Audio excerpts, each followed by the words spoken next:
اللہ تعالیٰ نے جو انسان پیدا کیے ہیں ان کے مزاج مختلف ہیں۔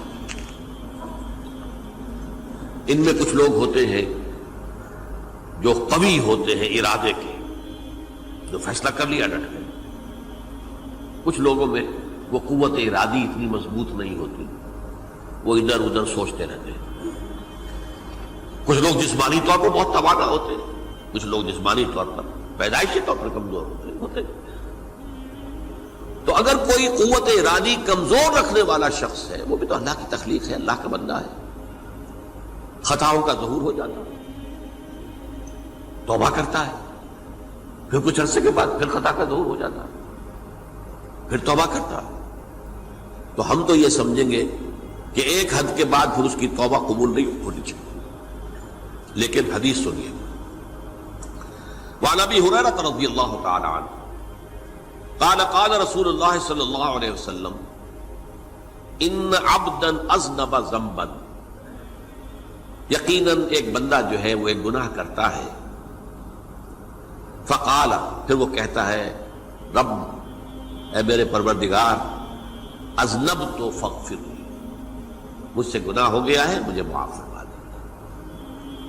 فقال ربہ، تو پروردگار یہ کہتا ہے اعلم عبدی ان لہ ربا یغفر الذنب ویأخذ بہ، میرا یہ بندہ یہ جانتا ہے کہ اس کا ایک رب ہے جو گناہ معاف بھی کر سکتا ہے اور سزا دے بھی سکتا ہے۔ کیا معنی ہوئے؟ گناہ اس نے کیا ہے لیکن جانتا ہے اللہ کو کہ وہ معاف بھی فرما سکتا ہے، تبھی تو وہ اللہ سے معافی کی درخواست کر رہا ہے۔ اس کے اس جاننے کی بنیاد پر، اس کے اس علم کی بنیاد پر، اس کے اس ایمان کی بنیاد پر فرمایا غفرت لعبدی، میں نے اپنے بندے کو معاف کر دیا۔ ثم مکث ما شاء اللہ، پھر وقت گزرا جتنا کہ اللہ نے چاہا۔ ثم اذنب ذنبا، پھر اس سے گناہ ہو گیا۔ فقال رب اذنبت ذنبا فاغفر، پھر کہتا ہے پروردگار مجھ سے گناہ ہو گیا، پھر مجھے معاف فرما دے۔ فقال ربہ، اللہ فرماتا ہے عالم عبدی ان لہ ربا یغفر الذنب ویأخذ بہ، میرا بندہ ہے نا جو جانتا ہے کہ اس کا ایک رب ہے، ایمان باللہ اس کے اندر ہے، تبھی تو پکار رہا ہے، اور یہ بھی جانتا ہے کہ وہ گناہ معاف بھی کر سکتا ہے اور چاہے تو پکڑ بھی سکتا ہے، سزا بھی دے سکتا ہے۔ تو فرمایا، اللہ تعالیٰ فرماتے ہیں میں نے فرمایا کہ میں نے معاف کر دیا۔ ثم مکث ما شاء اللہ، پھر ایک عرصہ گزرا اس کے بعد۔ ثم اذنب ذنبا، پھر اس نے گناہ کیا۔ قال رب اذنبت ذنبا آخر، اس نے کہا پروردگار میں نے تو پھر ایک اور گناہ کر دیا، فاغفر لی، مجھے بخش دے۔ فقال اعلم عبدی ان لہ ربا یغفر الذنب ویأخذ بہ، میرا بندہ جانتا ہے نا کہ اس کا ایک رب ہے جسے وہ پکار رہا ہے، کہ وہ جانتا ہے کہ اسے اختیار حاصل ہے کہ چاہے تو بخش دے اور چاہے تو پکڑ لے۔ اس کے اس علم، اس ایمان کی بنیاد پر میں نے اسے معاف کر دیا۔ ایک اور حدیث، میں نے چونکہ اس گفتگو کے لیے ان احادیث کا تفحص کیا ہے، یہ تو بہت ہیں حدیثیں، میں نے ان میں سے کچھ چنی ہیں۔ ہمارے بعض واعظ ناصح وہ بھی کسی شخص کو روکتے رہے، برائیوں سے روکتے رہے، نہیں رکتا، تو کہیں غصے میں آ کے اللہ تجھے کبھی معاف نہیں کرے گا۔ یہ کتنا بڑا جرم ہے، اس کا اندازہ کیجئے اس حدیث سے۔ تم میرے بندے کو میری رحمت سے مایوس کر رہے ہیں، کتنا بڑا جرم ہے، اس کا اندازہ کیجئے۔ یہ مسلم شریف کی روایت ہے، عن جندب، حضرت جندب رضی اللہ تعالی عنہ سے، ان رسول اللہ صلی اللہ علیہ وسلم حدث، کہ اللہ کے رسول صلی اللہ علیہ وسلم نے ایک واقعہ بیان کیا، ان رجلا قال، کہ ایک شخص نے یہ کہا، واللہ لا یغفر اللہ لفلان، کہ خدا کی قسم اللہ تعالیٰ فلاں شخص کو کبھی معاف نہیں کرے گا۔ وَأَنَّ اللَّهَ تَعَالَى قَالَ، اس پر اللہ تعالیٰ نے یہ فرمایا منزل نزیت اللہ علیہ، یہ کون ہے جو میرے اوپر حکومت کرنے والا آ گیا، جو میری طرف سے حکم لگا رہا کہ میں کبھی معاف نہیں کروں گا؟ منزل نزی، کون ہے وہ شخص؟ الذی اللہ علیہ انی لا اغفر لفلان، کہ میں فلاں شخص کو کبھی معاف نہیں کروں گا، قد غفرت لفلان، اس کو تو میں نے معاف کر دیا، واحبطت عملہ، اس شخص کے تمام اعمال میں نے ضائع کر دیے کہ تم نے میرے بندے کو مایوس کیا۔ یہ ہے جرم کی انکار۔ تو توبہ کی دعوت دیتے رہو، توبہ کے لیے لوگوں کو آمادہ کرتے رہو، توبہ جو ہے اس کے لیے ترغیب دیتے رہو، اللہ تعالیٰ معاف فرمانے والا۔ اب آخری حدیث سنا رہا ہوں، یہ تو بہت ہی عجیب حدیث ہے اور متفق علیہ، یہ بخاری اور مسلم دونوں میں۔ حضرت ابو سعید الخدری رضی اللہ تعالی عنہ جو ہے وہ اس کے راوی ہیں۔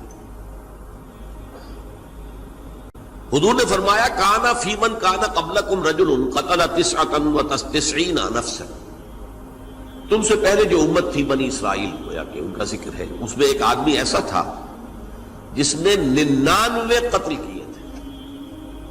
اب آپ اندازہ کیجئے کتنا بڑا گناہ کبیرہ ہے قتل۔ قرآن مجید میں آتا ہے وَكَأَنَّمَا قَتَلَ النَّاسَ جَمِيعًا، اگر ایک انسان کو بھی ناحق قتل کر دیا گیا تو یہ ایسی ہے گویا کہ اس نے پوری نوع انسانی کو قتل کر دیا، اس نے 99 قتل کیے۔ فَهَلْ لَهُ مِن تَوْبَةٍ، پھر اس کے بعد یہ ہوا کہ اس کے اندر توبہ کا جذبہ پیدا ہوا۔ فَسَأَلَ عَنْ أَعْلَمِ أَهْلِ الْأَرْضِ، تو اس نے پھر سوال کیا، لوگوں سے پوچھا کہ زمین میں رہنے والوں میں کون سب سے بڑا عالم ہے؟ فَدُلَّ عَلَى رَاهِبٍ، تو اسے بتایا گیا فلاں راہب فلاں جگہ پر ہے، وہ بہت نیک ہے، بڑا عالم ہے۔ فَأَتَاهُ، وہ اس کے پاس آیا، فَقَالَ أَنَّهُ قَتَلَ 99 نَفْسًا فَهَلْ لَهُ مِن تَوْبَةٍ، انہوں نے کہا دیکھیے راہب صاحب، میں نے 99 انسان قتل کیے، اب مجھے یہ بتائیے کہ میرے لیے توبہ کا کوئی امکان ہے؟ فَقَالَ لَا، انہوں نے کہا نہیں۔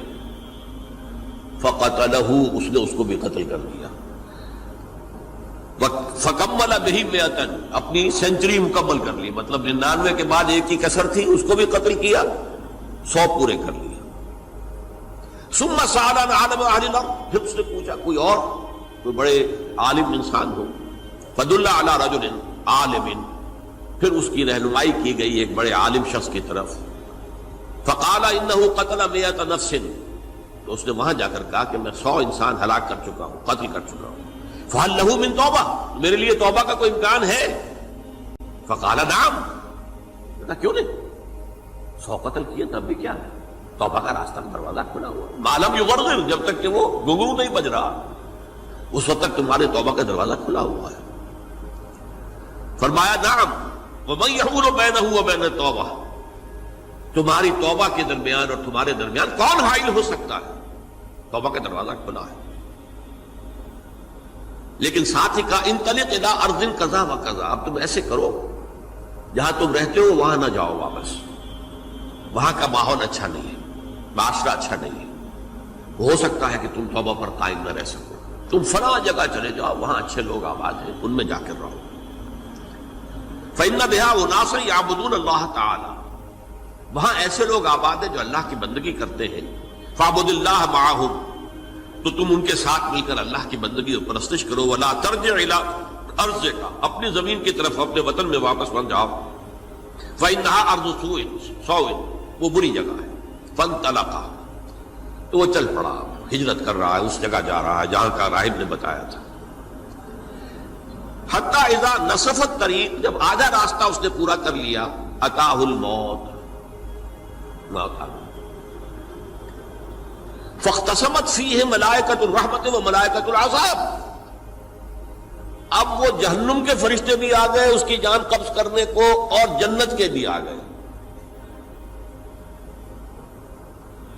فقالت ملائکۃ الرحمہ، رحمت والے جو فرشتے ہیں جنت والے، انہوں نے کہا جا تائبا مقبلا بقلبہ اللہ تعالی، یہ شخص توبہ کر کے اللہ تعالیٰ کی طرف ہجرت کر رہا تھا، اس لیے اس کی نیت کی بنیاد پر اب یہ جنتی ہے، لہذا اس کی روح ہم قبض کریں۔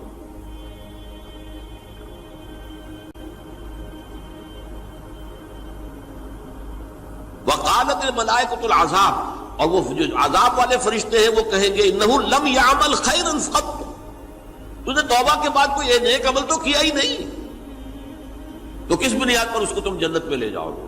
اس کو تو دوزخ میں جانا چاہیے۔ فاتاہ ملک فی صورت آدمی، تو ان کے پاس اللہ نے ایک اور فرشتے کو بھیج دیا آدمی انسانی شکل کے اندر، فجعلوہ بینہم، تو ان فرشتوں نے کہا بھائی ہمارا فیصلہ کرا دو، اس کی روح ہم لینا چاہتے ہیں یا ہم لینا چاہتے ہیں، انہیں حکم بنا لیا۔ فقال قیسوا ما بین الارضین فإلی ایتہما کان اقرب، کہ تم فاصلہ ناپ لو جہاں سے وہ چلا ہے اور جہاں جا رہا تھا اور یہاں اس کی موت ہو رہی ہے، تو کون سا فاصلہ زیادہ ہے؟ جب ناپا گیا، بلکہ ایک حدیث میں آتا ہے کہ اس پر اللہ نے زمین کو جو ہے حکم دے دیا، ایک طرف والی زمین تو سکڑ جا، دوسری والی جو ہے تو پھیل جا، تاکہ وہ جو جدھر جو جا رہا تھا وہ زیادہ قریب ہو جائے بنسبت اس کے کہ جہاں سے وہ چلا تھا۔ تو اس فیصلے پر پھر جو فرشتے تھے جو کہ رحمت کے فرشتے تھے وہ اس بندے کو لے گئے جنت کے اندر۔ یہ ہے توبہ کی عظمت اور اس کی تاثیر۔